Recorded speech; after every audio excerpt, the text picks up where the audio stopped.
There had always been a crack, barely noticeable at first, like a hairline on glass.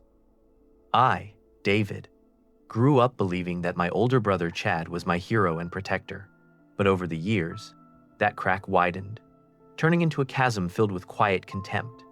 Our parents, Richard and Susan, were simple and honest people who taught us to value hard work and perseverance. I absorbed these lessons, striving with all my might in school and beyond. Chad, however, saw this not as a desire for a better life, but as a personal insult. He called my straight A's bootlicking, and my sports victories a craving for attention. His favorite weapon was barbs thrown as if casually, but always hitting their mark. Youth did not smooth out the contradictions. It only made them worse. I went to college, burying myself in studies and future plans. Chad dropped out after a couple of semesters, blaming everyone around him for his failures. Every modest success of mine, a promotion, a new car, triggered a new wave of bitterness in him. He lived in the shadow of his own discontent, and I, in his eyes, was the one casting that shadow. When Sarah came into my life, a ray of light in this gloom, I hoped her kindness could melt the ice between us. She tried to reach out to Chad, seeing only a miserable, confused man in him. At our wedding, I caught his gaze, not full of congratulations, but of poisonous mockery. Then I was wrong again, writing it off as his usual bad mood. The first year of marriage was happy. Sarah and I built our world, and foolishly, I thought it was impregnable.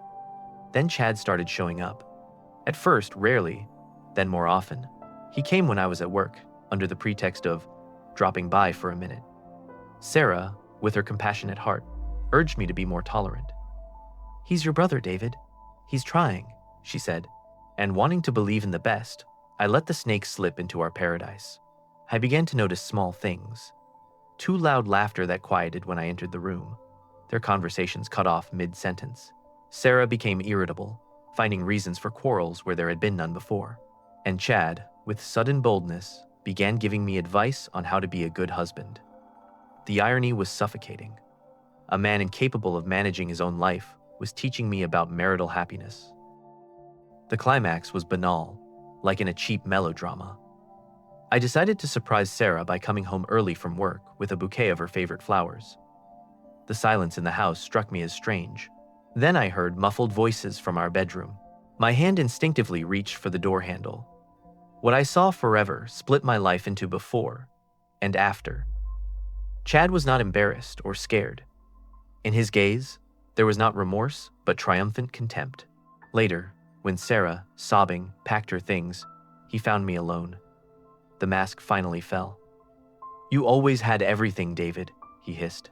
"And I had nothing. I just took what you thought was yours. Now you know what it feels like." His words stabbed my heart sharper than any knife. The betrayal of a wife was terrible, but realizing that it was planned and executed by your own brother was a pain of a completely different kind. The last nail in the coffin of our shared past was the news from Sarah. She was pregnant, with Chad's child. The world completely lost all its contours. Then our parents called us to a family meeting. Arriving at my childhood home, I felt the weight of the upcoming conversation. Chad sat there, openly bored. Sarah hid her eyes. Our parents' faces were stone. Then they told the most incredible story of all. It turned out they had kept a secret for years. A large inheritance, which they had managed to grow to $8 million. Originally, it was meant for both of us, but Chad's betrayal shattered all their plans. "The decision is final," our father stated firmly. "All the money goes to David." The room exploded. Chad jumped up shouting about injustice, but as suddenly as he started, he fell silent. His face twisted into a servile smirk. He turned to me. "David, brother, we're family after all," he said in a syrupy tone. "Blood is thicker than water. We can fix everything. Give Sarah back. Forgive me. The child, he is your blood. Raise him as your own." At that moment, something inside me broke. From my chest came not laughter, but something like a death rattle, bitter and inappropriate. The cynicism of his proposal was overwhelming. Having destroyed my life, he now offered me the fruit of his betrayal, just to regain access to the money. I stood up, looked at him, at Sarah, at my parents. "There is no family between us anymore," I said quietly but loud enough for every word to be heard, and walked out of the room, leaving the ruins of my past behind. The doors of my parents' house slammed shut behind me, leaving a hollow silence outside more deafening than any argument. In the first days after that family meeting, I existed in a suspended state, as if under the influence of a powerful anesthetic. Sharp pain gave way to numbness, but it didn't last long. My phone became my personal hell. It vibrated and rang with the relentless persistence of an alarm clock that can't be turned off. Chad wouldn't give up. His messages were masterpieces of manipulation. First, angry accusations that I had stolen his future, then plaintive pleas full of despair. He painted pictures of how he couldn't cope, how he had nothing to raise the child on, how he was lonely and crushed. "You're the uncle of this child, David. You have a responsibility," he kept repeating. Each word was so fake, it made me sick. He didn't want to rebuild the family. He wanted to regain access to the money. Sarah wrote less often. Her messages were quiet and full of remorse. "I never wanted things to turn out this way. I'm so sorry." I didn't reply. Her betrayal, which at first was overshadowed by the shock of my brother's act, now had its own heavy, cold weight. She wasn't a pawn in his game, but an accomplice who made a conscious choice. The peace I so desperately craved was shattered by a new disturbing call, this time from our parents' neighbors. Their anxious voices relayed fragments of a nightmare. Chad appeared repeatedly at their doorstep. He didn't just ring the bell, he rampaged. The neighbors heard his screams, curses, and fists pounding on the doorframe. He demanded, begged, threatened. He shouted that they owed him, that they were liars conspiring against him. The thought that he was terrorizing our parents, two elderly people who had given us their entire lives, filled me with a cold, resolute rage. My own grief faded into the background in the face of this new threat. I couldn't let him destroy their peace. When I arrived, their faces said more than any words. Mom looked 10 years older, dark circles under her eyes. Dad, always so unyielding, sat hunched over, his posture betraying helplessness. They told me everything. His daily visits, his tantrums, his inability to accept reality. "We don't know what to do, David," Mom admitted, her voice trembling. "We can't live like this anymore." And then they passed the baton to me. Dad's gaze was direct and heavy. "The decision is yours, son. The money is yours now. We've made our choice. Now you have to make yours." In their eyes, I saw not a command, but a plea. They just wanted the nightmare to end. At that very moment, we heard the crunch of gravel under tires. I looked out the window and saw Chad's familiar car turning onto the driveway. The air in the room thickened. I saw my parents tense, as if bracing for another assault. But this time it was different. I didn't wait for him to knock. I stepped onto the porch, closing the door behind me, and stood between him and my parents. His expression was a rehearsed mask of remorse. He opened his mouth to start his usual plaintive monologue. "Enough, Chad," I said quietly, but every word rang clearly like a gong strike. "Don't waste your breath. You won't get a cent from me." His eyes widened in shock. The mask slipped for a moment, revealing pure rage. But I didn't let him recover. "All your life you've done nothing but insult me and try to destroy what I was building. And now, after everything you've done, you really thought I owed you something? You should be in a psychiatric ward if you believe that." He tried to say something, stumbling, slipping into his usual spiel about his hard lot. But I wasn't listening anymore.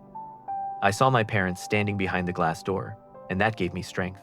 "Mom and Dad were too kind to call the cops while you were making a circus here. But I'm not them."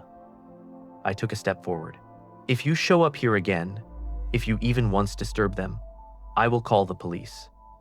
And I will push for the harshest charges." "Take my word for it." Silence fell. He looked at me, and I saw the last spark of hope in his eyes slowly die out. He understood the game was over. His bluff didn't work. No levers, no influence, no pity remained. His shoulders slumped.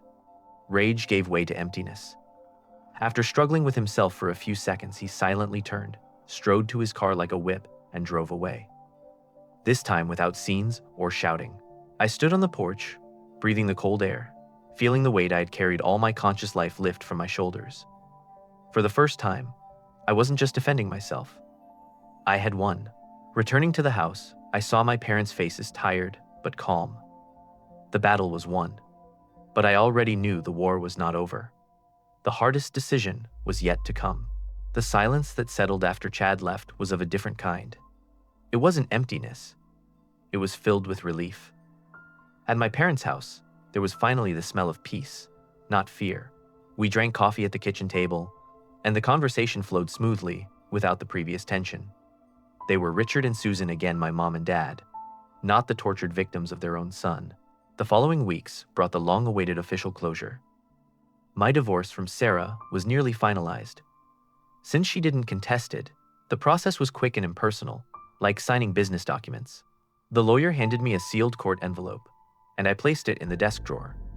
It wasn't a victory, just an end. And then there was the money, $8 million. The irony of fate was bitter. The fortune that was meant to unite the family had become a symbol of its final collapse.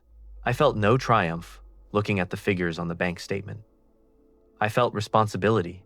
When my parents learned of my plans, they looked at me with quiet pride, which meant more to me than any millions. The last unresolved matter, the hardest one, was the child. He was an invisible thread still tying me to this nightmare. I had no illusions about Chad. His disappearance after my ultimatum only confirmed his true nature. But the child was innocent. The thought that he would pay for his father's sins was unbearable. The meeting with Sarah was brief and businesslike. We sat in a neutral cafe, with a chasm between us that had no bridges. She looked tired and aged. "Sarah," I began, staring at the tabletop. "This isn't about us. Our paths have diverged, and it's not about Chad. But there is a child." She raised a frightened look, expecting a blow. "I'm setting up an irrevocable trust fund," I said clearly, "in the child's name. The money will be available for education, medical needs, and buying a home when he grows up. Neither you nor Chad will have access to it. It's a guarantee for his future." Sarah covered her face with her hands, and quiet tears ran down her cheeks. These were not tears of joy, but tears of shame, and the realization of the depth of what she had lost. "Chad left," she whispered through her fingers. "When he found out you wouldn't change your mind, he just packed up and disappeared. He doesn't answer calls." This news stirred neither surprise nor schadenfreude in me. There was only bitter inevitability. A man willing to do anything for money fled when it became completely out of reach. His love for Sarah and care for the child vanished like smoke. I nodded, stood up, and put money on the table for the coffee. "I'll send you the lawyer's contact who will handle the trust. Direct all questions to him." I stepped outside. It was a clear, cool day. I got into the car but didn't start the engine immediately. I just sat there, looking ahead at the street where ordinary life flowed. There was no catharsis, no loud release. There was a quiet, steady sense of closure. I had done everything I needed to do. Protected my parents, secured myself, cared for the innocent. I had closed all accounts. I started the engine and drove home. Ahead was not just emptiness. Ahead was silence that belonged only to me. And for the first time in many years, that silence was not an enemy, but an ally. It was mine.